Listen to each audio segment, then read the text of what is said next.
of this European Council. Starting with Ukraine. We have said many times that we will support Ukraine as much as necessary for as long as it takes. Today, we reached 3 important agreements. First, European leaders committed to ensure that Ukraine's financial needs will be covered for the next 2 years.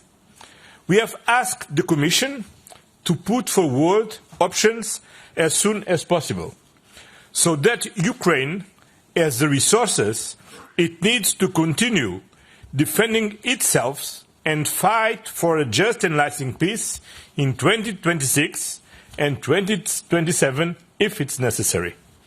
Russia should take good note of this. Ukraine will have the financial resources it needs to defend itself against Russia's aggression and in the foreseeable future. Now, the technical, legal and financial aspects of Europe's support need to be worked on, and we will return to this issue in the December European Council. Second, we adopted the 19th sanctions package, which will increase our pressure on Russia and further damage its war machine. Third, Member States agreed to strengthen measures and coordinate actions to disrupt Russia's shadow fleet. To sum up, we continue to use all means at our disposal to put Ukraine in a position of strength if and when negotiations with Putin start. We hope this moment comes soon. But no matter the circumstances, our message is clear. Europe will not let Ukraine down. Indeed, this morning we adopted the 19th sanctions package. It is a wide-ranging and extensive package that hits at the heart of the Russian war economy. And in parallel, the United States is proceeding with its own set of sanctions on Russia. So these are 2 very welcomed moves at the same time. Because, of course, together with our partners and allies, we have a greater impact. And we will keep up pressure on Russia for as long as it takes, just as we've always said that we will stand by Ukraine for as long as it takes to secure an end to the killing and a just and lasting peace. This was also today our message to President Zelensky.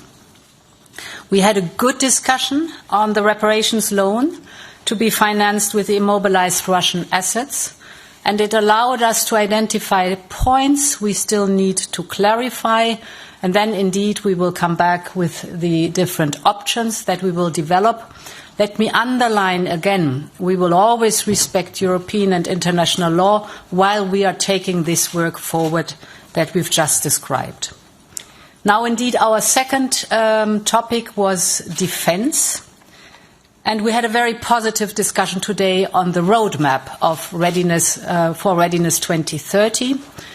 The roadmap, as you know, identifies the capability gaps we have in the European Union, very closely coordinated with NATO, of course. And the roadmap describes objectives and different milestones and deadlines to reach our goal to fill these capability gaps by 2030. It is a 360 degrees approach, so the principle is very simple. Our security is about protecting our borders. Today it is in the east, but tomorrow it might be in the south. So it is started as a real 360-degree approach. The flagship projects that we have identified are a very clear example for this. They are pan-European, they are cross-cutting in nature, and of course they can be projects of common European interest. You mentioned the Drone Alliance, or for example the Eastern Flank Watch, but also the space defense or the air shield, the European air shield, are typical examples. Now, very important in the discussion was the fact that, as we will have with the roadmap, a surge in defense expenditure, it is for us very important that these defense investments are an engine for growth. In other words, we want a return on investment. It's going to be billions and billions, actually 800 billion, up to 800 billion till 2030.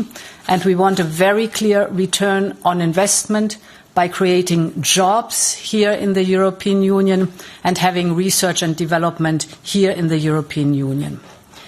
So Europe must be responsible for its own defense as a strong transatlantic security and fully aligned with NATO.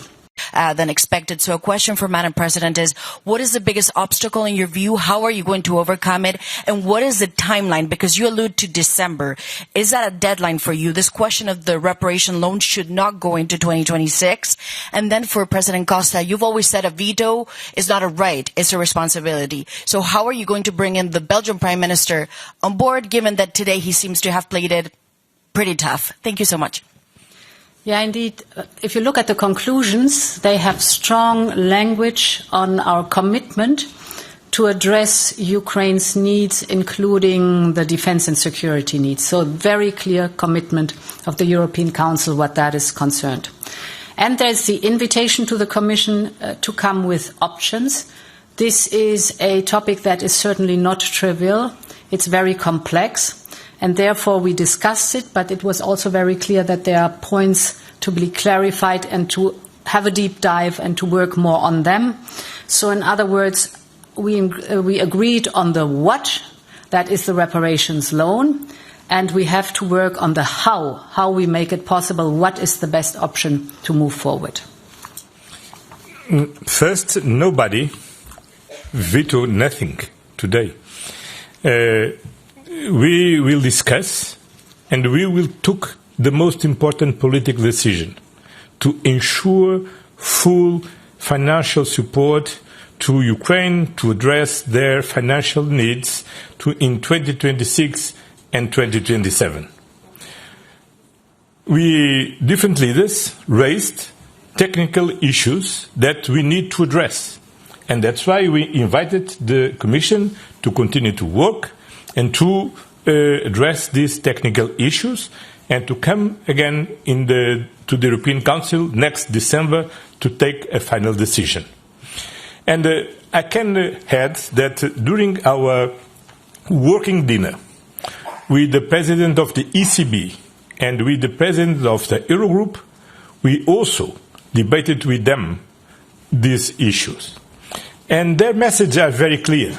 First, the solution proposed by the European Commission respects European law and respects international law. First thing, very important. Second, all the technical issues, it's possible to solve all the technical issues. That means that this solution is feasible.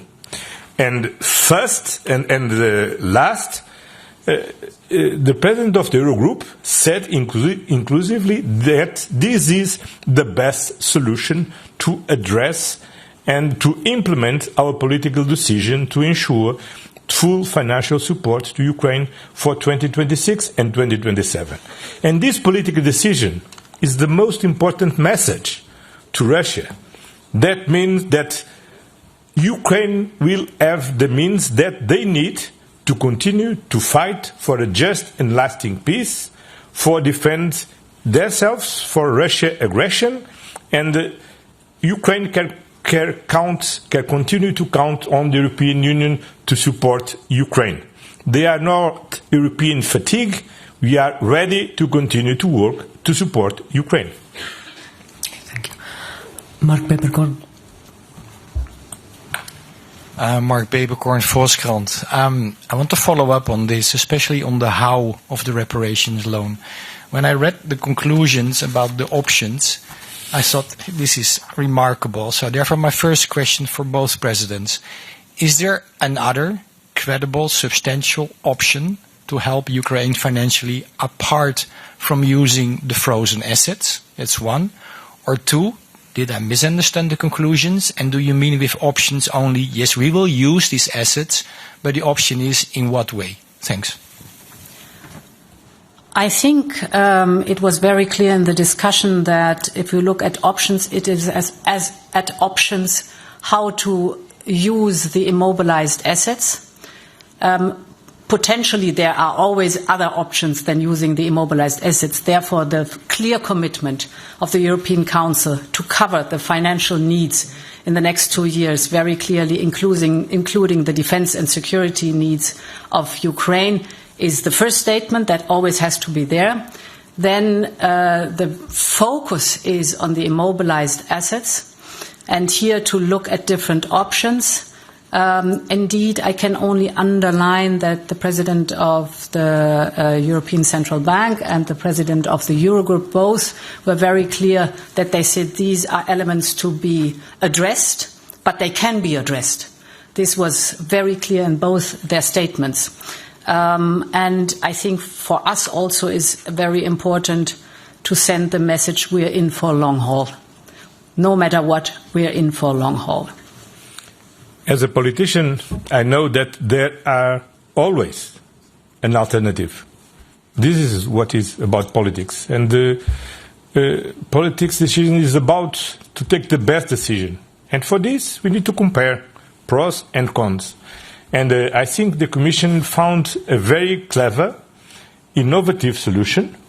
But of course, like all other solutions, have pros and cons. And what a responsible body as the European Council needs to do is to ask for the alternatives, to compare the alternatives, and that's the reason because we ask the Commission to present and to the Council to analyze, and then we come it comes again to the European Council in December to take a final decision.